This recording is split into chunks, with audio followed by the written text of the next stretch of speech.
It's October 24th, 2019, around 9 a.m. in Albuquerque, New Mexico. Attorney at law Mike Seibel is preparing his office for one of the most important depositions of his entire career. In a few minutes, he was going to interrogate Dr. Curtis Boyd. Mike would later call him the godfather of abortion. It was about 4 years ago when Mike had first learned about Dr. Curtis Boyd. He had read in the local news about a doctor who was performing third trimester abortions. Right now, only a handful of states allow late-term abortions. New Mexico is one of them. Soon after this, he hears about the University of New Mexico doing fetal organ research in their labs. The curiosity and anger pushed Mike Seibel to dive in. And I just thought that was so atrocious that I had to get involved. This story coming out of New Mexico. This young woman, her name is Keisha Marie Atkins, who was apparently 6 months pregnant, went to Southwest Women's Options to have her abortion, and she ended up dead. She died of what they're calling... She had her abortion at Curtis Boyd's clinic. Mike worked with Keisha Atkins' mother to file a lawsuit against Curtis Boyd's clinic. Today, Curtis Boyd was coming to his office for deposition. A few days ago, Mike called a priest to bless the room where he would have Curtis Boyd interrogated. He was not taking any chances. This was probably one of the most evil men he'd ever meet. He and his co-counsel, Justin, were preparing for the deposition. They heard Dr. Curtis Boyd and his team walking down the hall. Now, Dr. Curtis Boyd walked through the door and greeted them in a really oddly kind way. He was really nice to them and complimenting them on their work. Oh, I love attorneys. I love stuff about law. And he walked in wearing a Hawaiian shirt and a tweed jacket, kind of like a mix of formal, but then also ready to go out and drink from coconuts on the beach. After Mike shook Dr. Curtis Boyd's hand, he sat back down and Justin leaned over to him. Do you realize you just shook the hand that has taken over 200,000 lives? You'll never shake a hand like that again. In Mike's years of researching Dr. Curtis Boyd, he discovered that he has performed over 200,000 abortions. Everyone sat in their seats. Now in front of them was the godfather of abortion. Dr. Boyd, they turned on the camera. The deposition officially began. You earlier. Thank you for being here today. You're welcome. Would you please state your name for the record? Curtis Wayne Boyd, MD.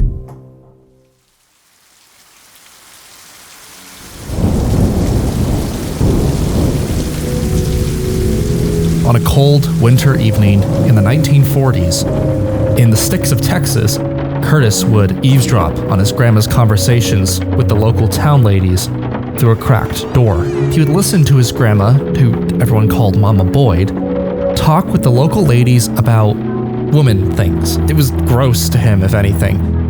Except when they would talk about mixing herbs and plants to make concoctions for the pregnant ladies. But if they took these concoctions, it would stop them from being pregnant. That was interesting, at least, to Curtis. Curtis grew up on the Boyd family farm at Athens, Texas. They even had a chapel where every month a minister would travel there to preach. They were foot-washing Baptists, as Curtis calls it. Their town of Athens was made up of only a few thousand people, but the Boyds have now been there for generations. And Mama Boyd was a pillar of the community. Curtis saw her as a great woman of God, and Mama Boyd saw Curtis as something special in the family. He seemed to have a great connection with God. I love the Bible.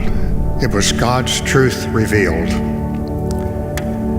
My grandmother, Mama Boyd, declared I was a prophet, called by God to a special service. She insisted Curtis is a prophet of God. He must be ordained. And so they ordained Curtis at 16 years old. As a high school senior, I started preaching. What a difference. He was excited for his new role, ready to make his family proud, and chosen by God, apparently. All he knew was farming, reading, and the local town of Athens. In 1953, the tiny school I'd attended since first grade burned down. I transferred to the high school in the biggest city in my world, Athens, Texas. This one time in high school, he had a crush on this girl named Barbara. He was excited to tell his friend, "I'm gonna ask Barbara out on a date." His friend gave him a strange look. "But don't you know, she got knocked up." By who? The captain of the football team. It then clicked to Curtis why Barbara was so shy. She was an outcast. Everyone at school saw her as ruined forever. Curtis cites this as a pivotal start of his passion for social rights. I had no way to understand my confusion, no words for my outrage, but the feeling just stuck in my throat. Lord, what a difference. His preaching was still a regular part of his life, which he loved, but his dad wanted him to get a job that was more reliable. His dad served in World War II and saw the Great Depression, so he wanted to make sure his kids had a good start in life. And so Curtis would go to college. He decided he would study biochemistry at Texas A&M. He was the first of the Boyd family to go to university. Back then, Texas A&M was an all-boys college. Curtis even enrolled in their cadet program to honor his father's service in the military. He wanted me to be an Army officer, so I went to Texas A&M. Even though Curtis didn't get the date with Barbara in high school, he did meet a lovely girl named Lamerle while he was at Texas A&M. Lamerle noticed how obsessed Curtis was with his studying and learning at college.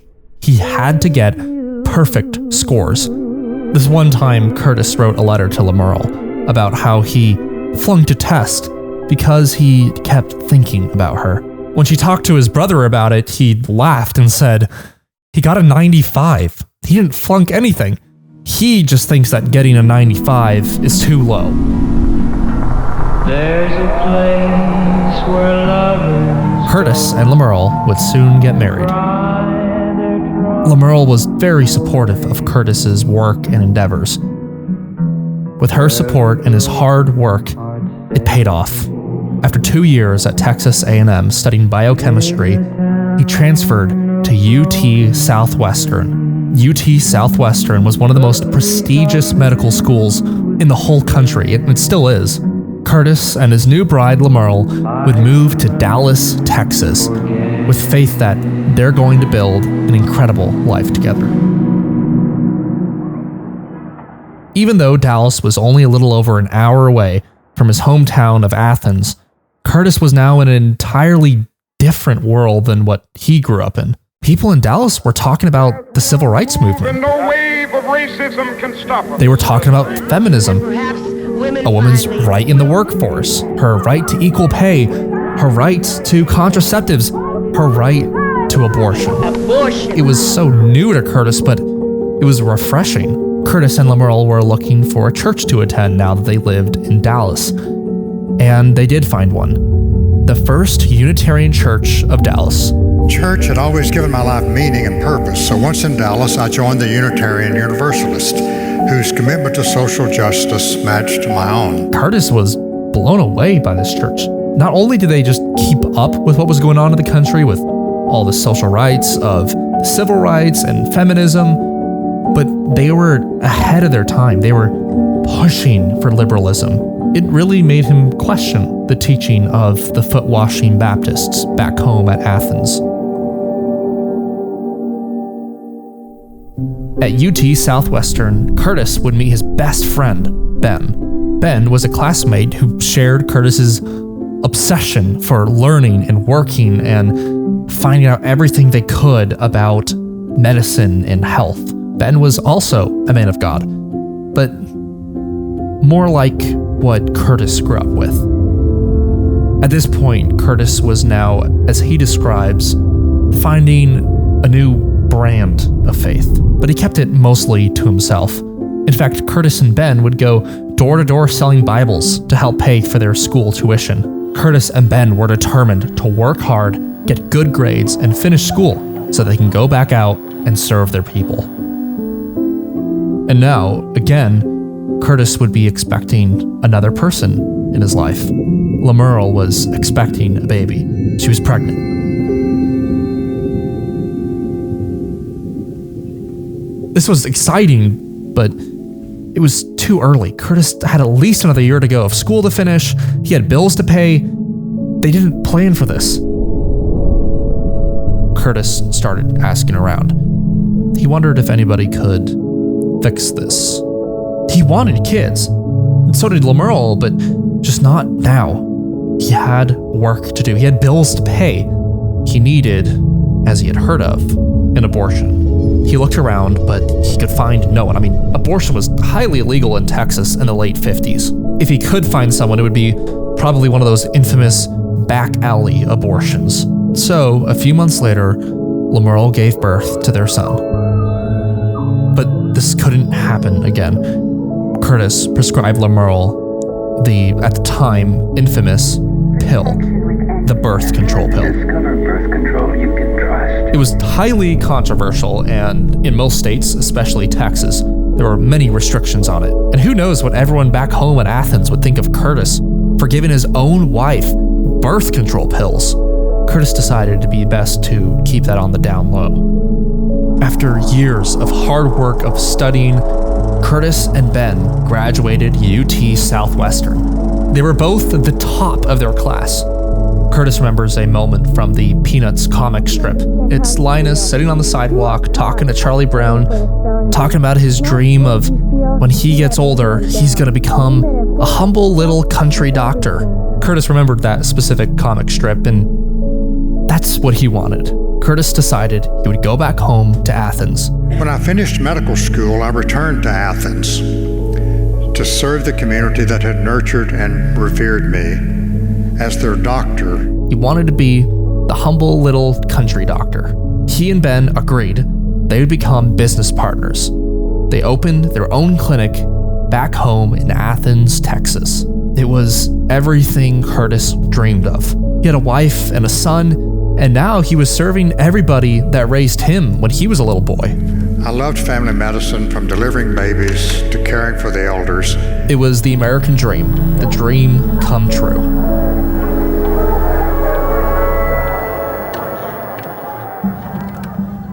Now it's the mid-60s. A patient came in. She needed desperate help. She miscarried. She needed the baby to be removed. This was nothing new for Curtis. In fact, he specifically trained for removing miscarried babies while he was in school. While he was working with the patient, he noticed something unique though. Her cervix was torn. That wouldn't really happen with a natural miscarriage. Someone else had been working with this patient. This was a botched abortion. Whoever did it succeeded in aborting the baby, but now Curtis was cleaning up the mess. It was mandatory by law that Curtis report a situation of this, any suspicion of a patient that had an abortion. So he called the police. The police quickly arrived, and they started interrogating the woman. Curtis felt horrible. He should have just not reported it. I mean, what's so wrong with abortion anyways? The police were just verbally harassing this girl, and they let her off anyways. 1967 was a pivotal, life-changing year for Curtis Boyd. A patient named Sally walked into the clinic.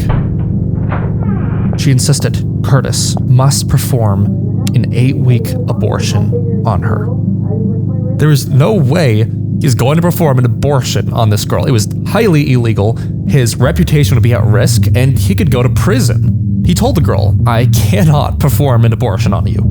But there was no changing her mind. She insisted, "You must perform an abortion on me. There is no way I can have this baby."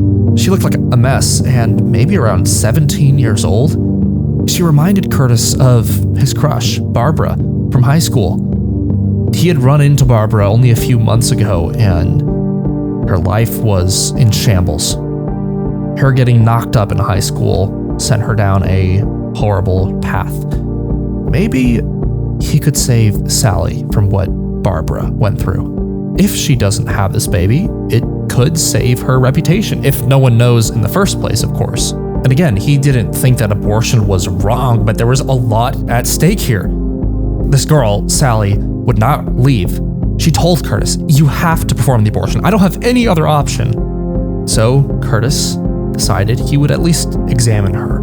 Sure enough, she was pregnant in the first trimester. Curtis has removed miscarried babies that have already passed away from natural death.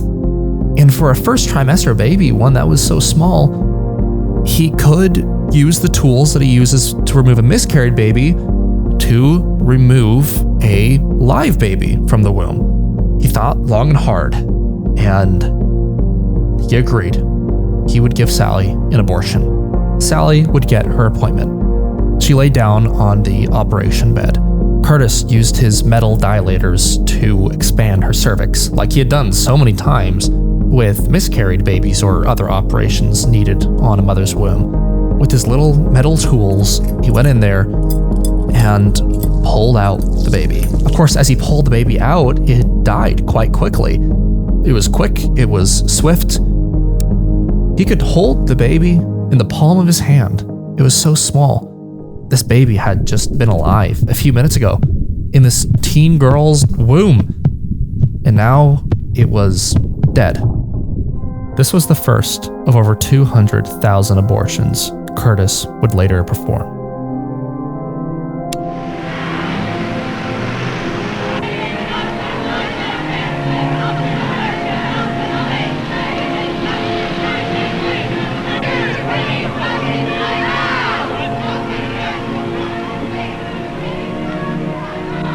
Abortion had been becoming very popular to the tune of hundreds of thousands of abortions each year, although the specific numbers are not known. Because of this, there were many underground abortion networks that were started.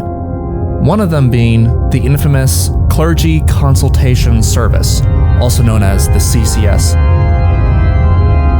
The CCS was founded in New York by many Protestant and Jewish clergymen.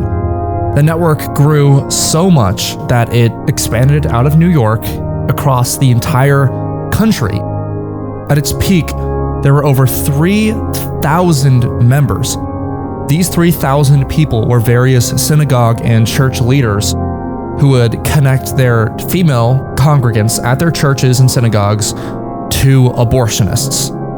It grew well out of just New York and across the whole country, including Texas. The members of the CCS in Texas were well connected with Curtis Boyd's church, the Unitarian Universalist Church. They knew that he was a local doctor who shared their beliefs, and so they were not afraid to reach out to him and ask for help. One of the ministers asked me if I would consider doing abortions. He'd only performed one abortion earlier that year. That was it. Of course, if he did do it, he would take the care and measure to actually do it right, unlike these other abortionists in Texas and the country. But the CCS saw the passion that Curtis still had for the movement, and so Curtis reluctantly agreed. He could take a few patients in here and there. Ultimately, I acted with my hands and my heart. I began to do abortions.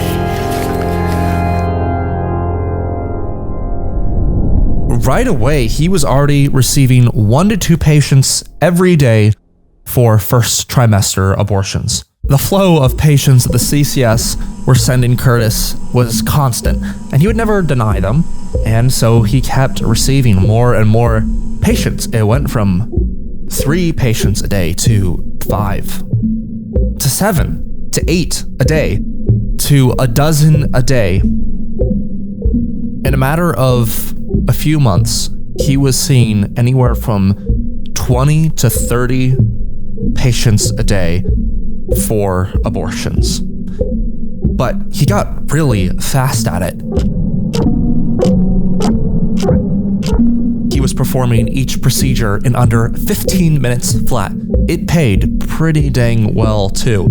He was charging $100 per abortion, which, adjusted for inflation, today would be around $1,000. And sometimes the occasional mother couldn't afford the abortion, and so he would waive the fee and abort the baby for free. He was making a lot of money, but for the mothers and fathers who needed these abortions, the price was priceless.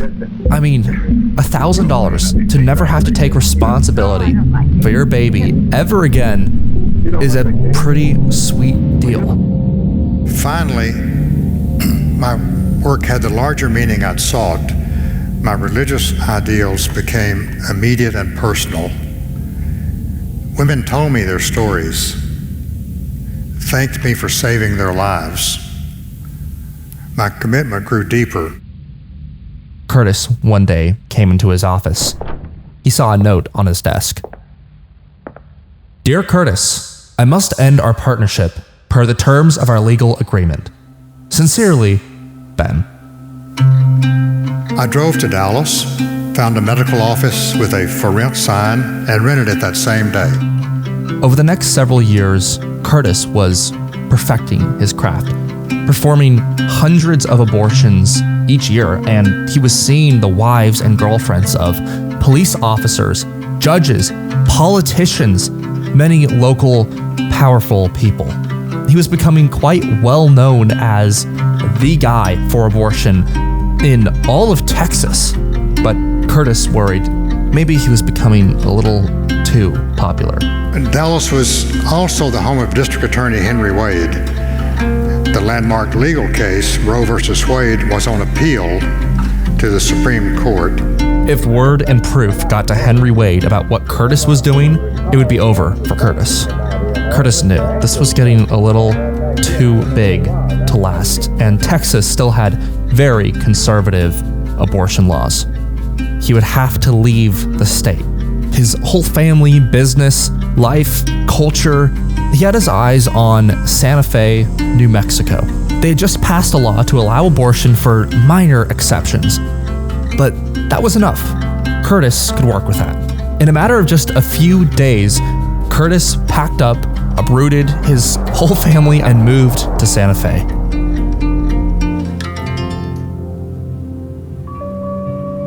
The culture in Santa Fe was a lot more pro-abortion than what Curtis had ever seen. He opened a new clinic in Santa Fe to begin performing abortions.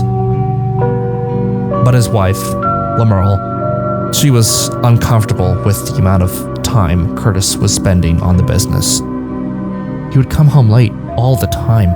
His mind seemed just distracted, always thinking about social rights and feminism and trying to get better at aborting babies. The 60s for me were a political time, and I was very much interested in that idealistic changing of the world, making this a better society, a better world, a fairer place. It was even harder that they just uprooted their whole life out of Athens, and now in this random new place, Santa Fe, New Mexico. It became too much. And so, in 1973, they divorced.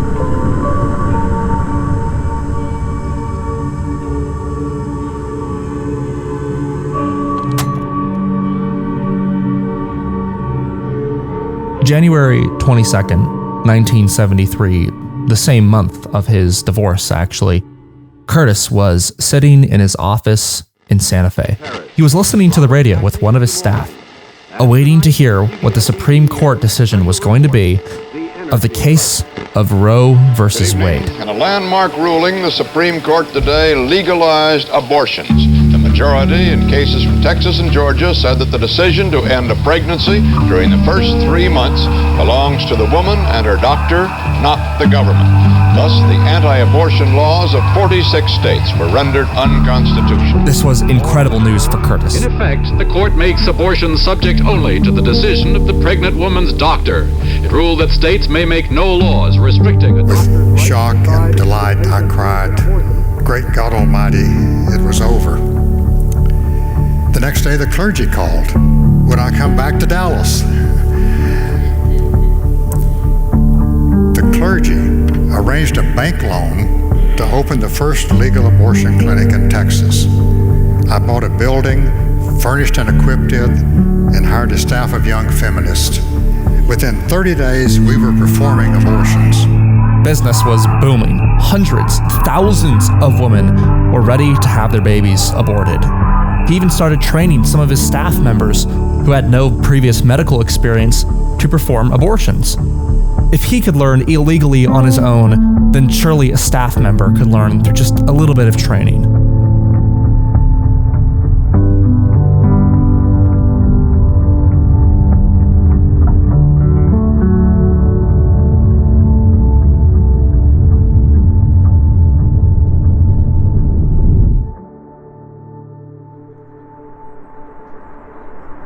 In 1974, a woman walks into Curtis's Dallas clinic.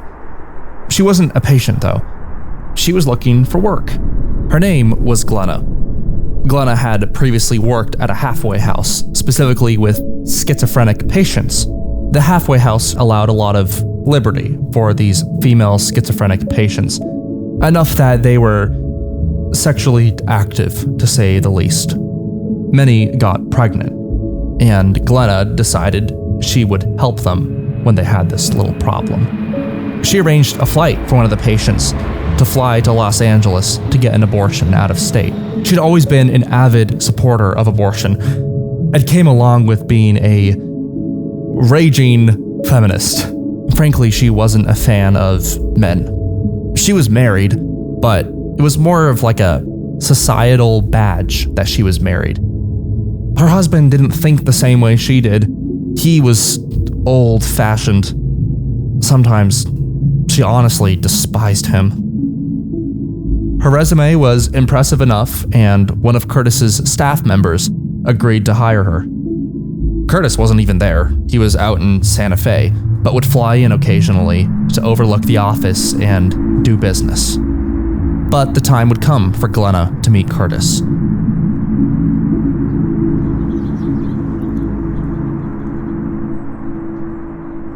Glenna worked as a counselor for his clinic, and after counseling with a female patient, and then walking the pregnant patient down the hall to the surgery room, she told her to wait for the abortionist. A bearded man walked through another hallway into the surgery room. He was dressed in bell-bottom jeans, a flowery vest, and round, nerdy-looking glasses. He was like a hippie. Glenna was a little startled, but firm. "You're not allowed in here. Please, wait at the front porch for your doctor. Perhaps you don't know who I am. Who you are doesn't really matter. You're inappropriately dressed for the surgery area, and you're frightening a patient. Please, step outside." And so the man strolled back away outside. Later that day, Glenna learned that the hippie she kicked out of the surgery room was none other than Dr. Curtis Boyd. Back at home, Glenna was having a hard time with her husband. She found out she was pregnant. "No way I'll support a child. You're gonna be on your own," was her husband's response to the news. She reassured him, "I already have the money secured for an abortion." She had no intent of keeping the baby either, but within a few days, she miscarried anyways. By works of nature, the baby died. Nonetheless, her heart was not with her husband after that response when she told him she was pregnant. Glenna saw him as a tyrannical man. She had had enough. Later, they divorced. Curtis learned of this news of Glenna's divorce. Curtis had to break Glenna's shell. He would invite her on dates over and over. Reluctantly, she finally agreed to a date. They had incredible conversations about culture and politics and policy and feminism and, of course, abortion and life in general. They saw eye to eye on everything. Curtis had an idea that Glenna should teach people how to counsel abortion patients. They saw the need for personal connection with women who are considering abortions, the reaffirming they needed that this was their choice. Most abortionists didn't have that. There was no personal connection with the patient and the abortionist. And so she started training Curtis's staff. Glenna began to be quite impressed by Curtis and his craft. Glenna wrote this about Curtis's procedures.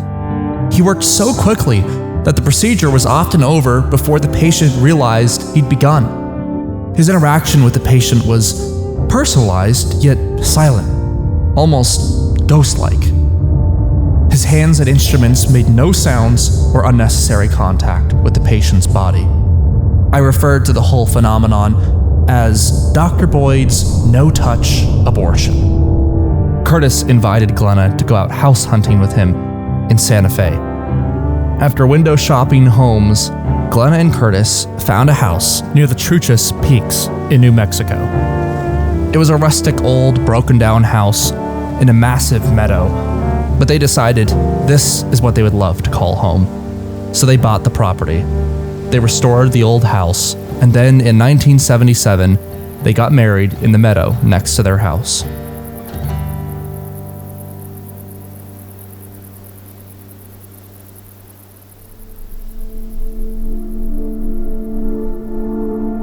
Curtis had built an incredible reputation as one of the most skilled abortionists in the entire country.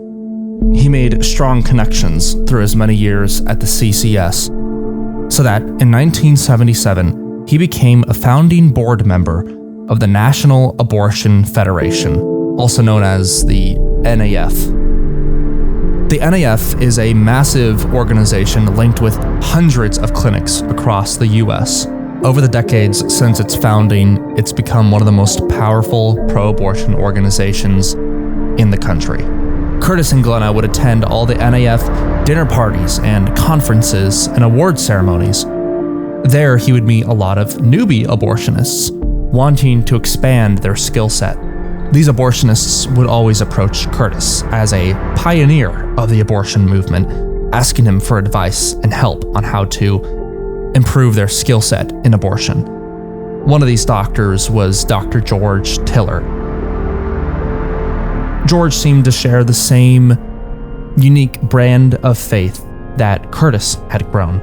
They both believed in God and were part of progressive churches. Curtis saw that there was no absolute truth. There was no the truth. There is a truth that can constantly expand and grow, and living in a democracy, if the people decided something was true and good, the people should have it. The people decided abortion was necessary, and they needed it. Thousands of people today turned out to take a stand for abortion rights. This is what democracy looks like! Chanting and holding up signs, dozens stood up for abortion rights. These were the things that Curtis and George saw eye to eye on, and so Curtis would train George to go past the first trimester, into the second, and then even later, the third trimester babies. One of Curtis's proudest accomplishments was the pioneering of the dilation and evacuation abortion procedure, also known as the D&E.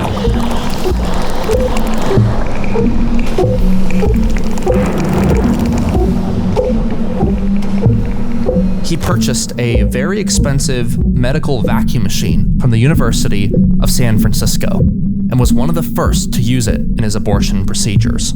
After he got the hang of using the machine, he started training other abortionists all over the country to use this new technology. This made performing second trimester abortions much more accessible and is probably the most common procedure for second trimester abortion now. Curtis also saved up for an ultrasound machine so that he could see the babies as he was performing the abortions on the screen. By 1980, he had aborted over 50,000 babies. Performing 50,000 abortions doesn't come without its oddities and mishaps. Sometimes a woman would bleed out a bit. Sometimes they would have torn cervixes. Sometimes a patient might die. which is what happened with one of Curtis's patients. Vanessa Preston, 22 years old, came into Curtis's office on the day of January 22nd. Ironically, the anniversary date of Roe v. Wade being passed.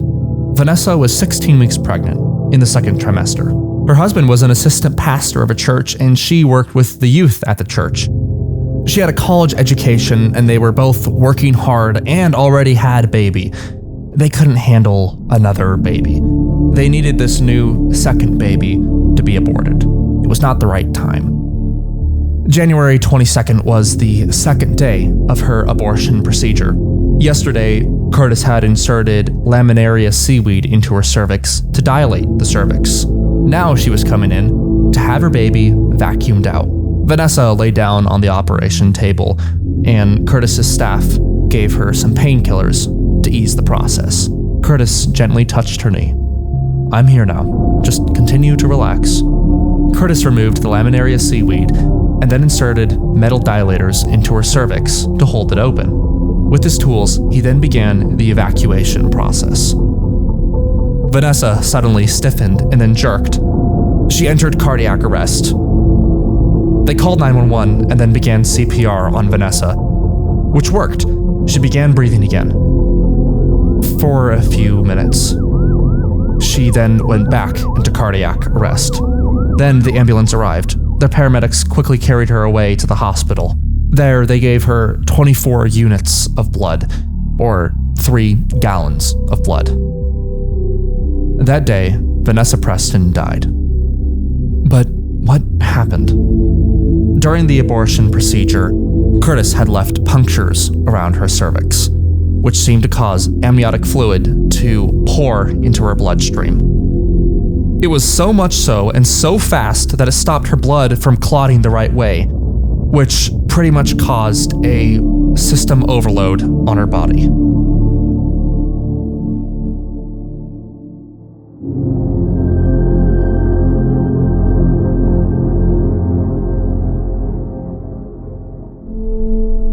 When news of this got out, Curtis received much private and public backlash, especially from the pro-life movement.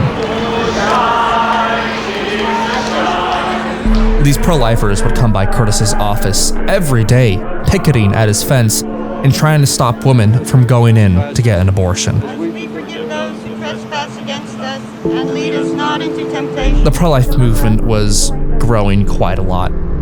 They were committed to saving the lives of babies who would be aborted. They did it grounded in their Christian faith, that God made all humans equal, including the human in the womb. But Curtis disagreed. The way Curtis saw it, sure, abortion is killing, but you know what? The mother wants it, and the mother has a right to it. This is democracy. You can have all the opinions you want, but you cannot impose your morality on another person because the Bible says so.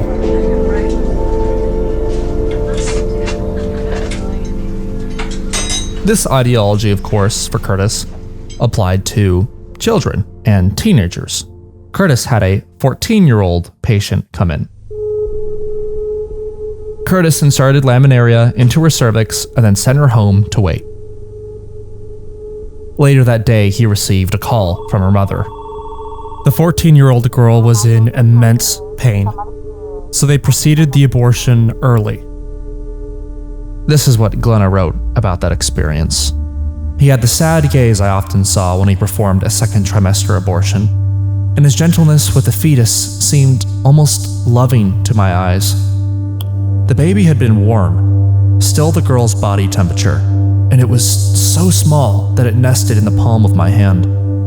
I could feel the soft, warm fetus in my palm, and I caught myself thinking, they could have had a baby. It would have been born into such a loving family, and they would have the money to make it work. So many of our patients lack those advantages.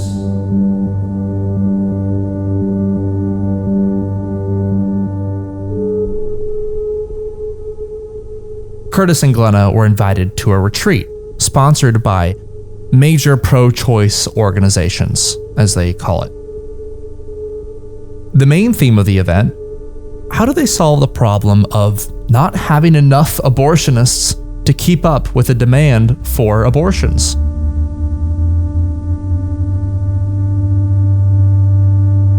Curtis was asked to represent independent abortionists like himself. There, he met Dr. Philip Darney and his wife, Dr. Uta Landy. Dr. Philip was a graduate of Harvard and also trained students how to perform abortions. He also started an abortion center at the Zuckerberg San Francisco General Hospital and seemed interested in the idea of population control. Dr. Philip had been heavily inspired by the Population Bomb book. Dr. Philip was also given the Margaret Sanger Award by Planned Parenthood. His wife, Dr. Uta, was previously the executive director of the National Abortion Federation. Dr. Uta also directed one of the first legal abortion mills in New York in the 1970s. Dr. Philip, Dr. Uta, and Dr. Curtis all had the same goal in mind. They wanted to train more professionals to perform abortions. And so the three of them worked very hard together to create the Ryan Residency Training Program. This would teach medical students how to perform abortions of all kinds. They launched it first at UCSF. The Ryan Residency Training Program proved to be one of the most successful abortion training programs over the next years. These are some of their proclaimed accomplishments.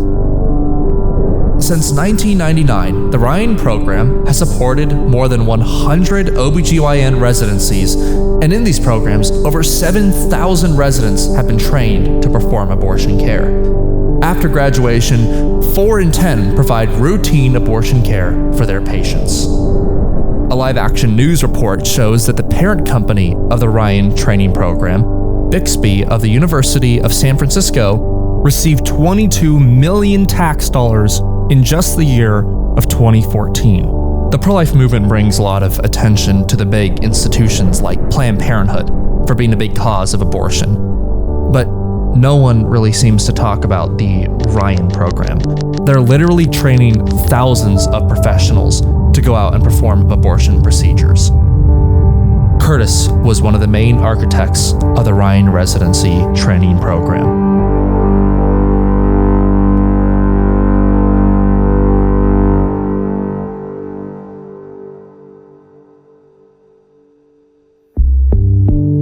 This next part in Curtis Boyd's life is his darkest, and it's a bit overwhelming, but an investigator at Live Action, Carol Novielli, told me I need to talk to a lawyer. His name is Mike Seibel. He spent over 10 years fighting Curtis Boyd in court. So, about over a decade ago, you found something and Curtis Boyd had something to do with it. Would you tell me about that? So back on June 23rd, 2015, Elisa Martinez of New Mexico Alliance for Life got into a car accident. She came into my office on a referral basis, and she wanted nothing to do with talking about the car accident. She, in fact, wanted to talk about the fact that she thought the University of New Mexico was selling body parts, that they were harvesting body parts in this situation. Really, selling body parts out of the University of New Mexico? I would have never believed it. After praying about it for a long period of time, somebody gave me an article about Curtis Boyd. And in that article, Curtis Boyd said, "I am sending the pregnancies back to the Spirit of God with love and acceptance." And I found that so sickening and so awful. And that little voice in the back of the head said, you know, that's you. You can do something about this. What did you do after you heard about the news of University of New Mexico? Where'd you go from there? We had to verify that there was body part sales. So we did these inspection of public records requests. So on November 23rd, an inspection of public records request came back, including the letter from Curtis Boyd to head researcher Robin Olds, saying, yes, I am getting the body parts over to you. You can inspect them. We measure the fetal foot length. We categorize them, and you can come and pick them up at your convenience. This email literally confirms he's straight up transferring the organs of the babies that he aborts. That is correct. Why does University of New Mexico want that? University of New Mexico is getting funding from a variety of sources. One of those sources was the Gates Foundation. Wait, Gates as in Bill Gates? Yeah. Yes. The remainder of them were NIH-funded requests from a variety of different universities. It was a 19-university network that we discovered that was getting body parts from the University of New Mexico and sending them across the country. I imagine it was somewhere between $10 and $30 million a year. Aren't some of these universities taxpayer funded? Most of them are taxpayer funded, but the money actually came from NIH and NIH grants for studies. And that's taxpayer funded. Literally, all of us were paying for this organ trafficking from Curtis Boyd. And what we eventually found out, we saw gestational ages as early as 9 weeks and as late as 35 weeks.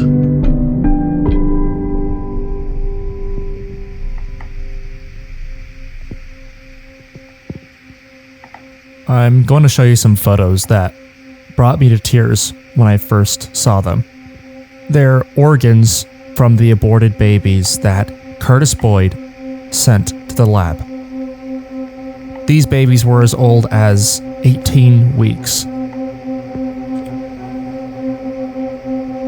In this photo, these are in fact eyeballs. These babies were not lucky enough to have the life that we do. They weren't even born. They found themselves murdered and dissected, and their parts spread across the country for research. This is evil.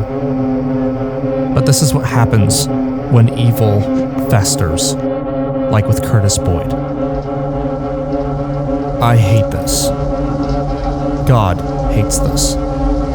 Am I killing? Yes, I am. I know that. I'm an ordained Baptist minister. And then I'll ask that the spirit of this pregnancy be returned to God with love and with understanding.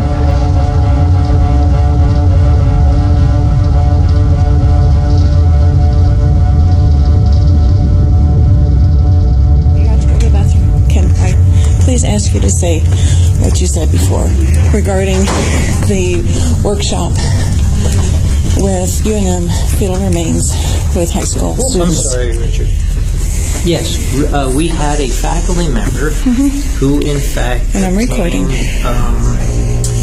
some tissue, and during one of these summer workshops, dissected,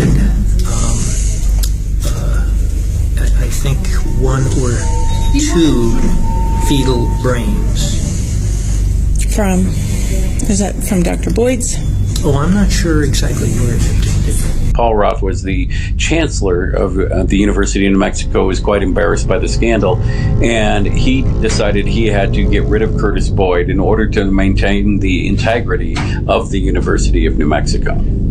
How many babies worth of organs do you think he sent them?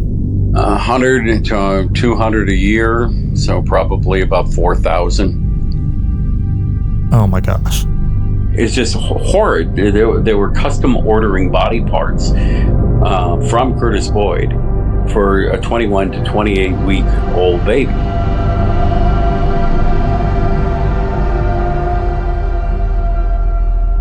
So even with everything that happened, you ended up in a lawsuit against him.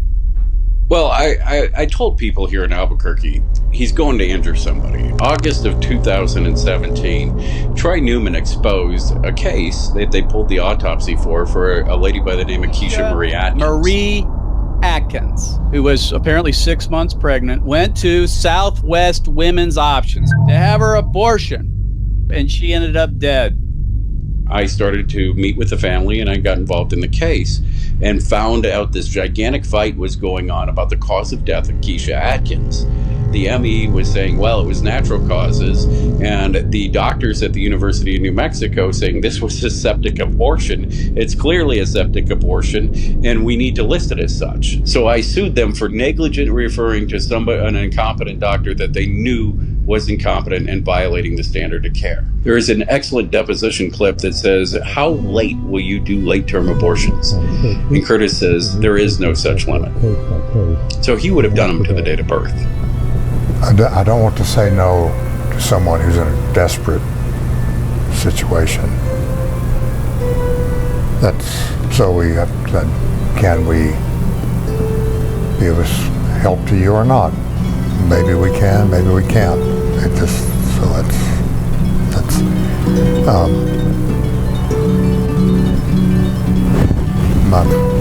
I come from a religious background, religious background. I'm an ordained minister, and I believe in compassion and service above self. So that's my calling. So I don't want to take all hope away. It gets less and less likely, but I don't want to say there's not a certain situation in which the doctors want it, the family wants it. It seems desirable for the patient, this young, say, there are other stories. So I think the doctors are going to look at it. Is it possible? It may not be possible, so you have to say, no, I'm sorry, we can't help you. But I always find that painful having. So that's the story. So there is no. It's a philosophical answer. It's. okay, you're done. That's enough. And do you have The lawsuit between Keisha Atkins' family and Curtis Boyd's clinic settled with a payout of $900,000. After that, Curtis Boyd's clinic also stopped performing late-term abortions. This would save the lives of hundreds of babies. And then, in just 2024, Curtis Boyd sold the abortion clinic in Albuquerque, New Mexico. How many late-term abortions has he committed then? Well, I mean, he was doing at least 400 a year according to the CDC reports, but I think those are underestimated. I mean, I know how much they charged for late-term abortions at the time, which was roughly about $19,000. So 400 a year times $19,000, you figure out the math. I know it was over 400 each year, but I think he was probably doing closer to 1,000 overall. I can point you in the right direction to these records. I can see as many as 20 late-term abortions in a particular week. In 1 week? Yes. You said he sold the Southwestern Women's Options Clinic, the one in Albuquerque. So Correct. What is he up to now? That was just 2 years ago, 2024. Well, he also sold the clinic in Dallas, Texas, and he sold the physical clinic in Dallas, Texas for, I think, somewhere around $5 million. And he owns the presidential clinic in Florida. So he's retired as an abortionist himself, but he's still involved in the industry. I mean, he's well connected within the industry, has always been well connected within the industry, he's always been well loved. I mean, he was the pioneer of legitimizing abortion in society. That was one of the things that he did. And he says he's a pioneer who invented the D&E, which was a dismemberment abortion, which is one of the most sinister abortions in history. You know, he's on the top of the third trimester. He has got his hands in every movie and everything he can possibly do. I mean, Curtis is everywhere in the industry, and that's why I dubbed him the godfather of abortion, because he is behind almost everybody and knew almost everybody in the industry. He was that well regarded. And his southern charm and, you know, his gentle outward demeanor influenced legislators, it influenced other doctors, it influenced the media. He was very rarely in the media himself, but he was always behind the scenes in the media. The fact that Curtis Boyd, the godfather of abortion, was so well connected in the abortion industry still rang true as recent as 2024. This pro-lifer named Savannah from Students for Life went to Curtis Boyd's book reading undercover to ask him if he would find a late-term abortionist for her to commit an 8-month abortion. But actually, this is perfect timing because I wanted to kind of ask a sensitive question. So a really good friend of mine, her boyfriend just recently left her, and she is about 8 months pregnant. So would she be able to connect with you? Would you be able to help her with her problem at all? Yes. Okay. I'll get names to give to. There's actually a doctor here in Washington, D.C. Curtis goes on to refer Savannah to an abortionist named Matthew Reeves in Washington, D.C., who commits 8-month abortions. She walks into this room with Curtis where she meets Glenna and some of the National Abortion Federation people. It's all laughs and giggles for them. Hi, I'm Savannah Berlin. Savannah. Yeah. Good to meet you. Nice to meet you too, yeah. I'm going to get her Matt's name and telephone. Where did you go? Hello. How are you? Hi, I'm Lily. I don't want to interrupt your preparation, but... Of course! These always big times. These are the National Abortion Federation. I was on the founding board of directors, and Glenna was president of the board. She's, I think, about 8 years, yeah. At that point, it does become a question of, does the physician feel that she or he can do this safely? Yeah. So there's no guarantee. In case the baby is older than 8 months, closer to birth, Curtis recommends abortionist Warren Hern. It's Warren, H-E-R-N, Warren. 8 months is about the limit, so she's there. But Warren Hern, he's the one doctor who sometimes will stretch it. 28 weeks pregnant. She ends up being 34 weeks pregnant. And her doctors would call it, they still want us to go ahead. The family wants us to go ahead. So we'd have to check her health. It's a matter of the history, her health. Can she be done outside the hospital? Those kind of. So these cases have to go case by case. And after that, I don't want to say no to someone who's in a desperate situation.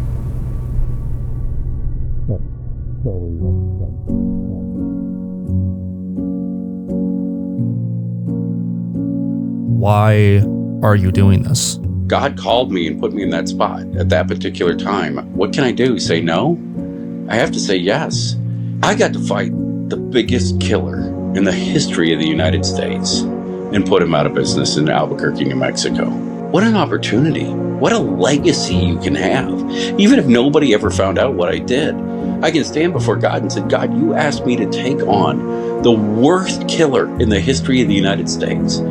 But also, there's a little bit of pride. There's a little bit of competition. I don't want to fight, little traffic cases. When you can take on the worst evil of society and go and fight and win, gosh, what an adrenaline rush. This video would not be possible without the immense help of the live action news team, including Nancy Flanders, Isabella Childs, and especially Carol Novielli. Go to liveaction.org/news for the best journalism about abortion out there.